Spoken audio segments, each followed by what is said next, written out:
Hey there guys, in this quick video I'm going to share with you how you can get the student license for the JetBrains. So how the whole process works.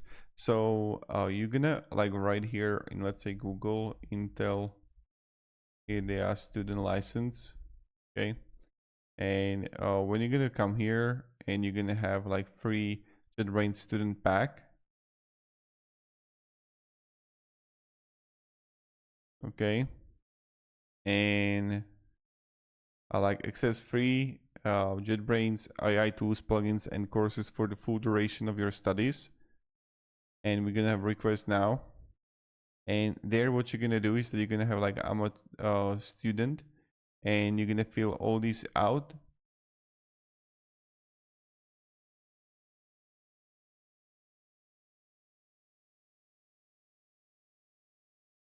And where you're gonna have like personal email, name, and everything, and you're gonna have apply for a free product.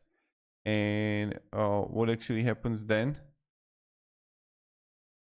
where you're gonna have like requesting the enrollment verification, you're gonna have like on your site, and then you can like easily use that. So this is how the whole process works and what you're gonna do, right?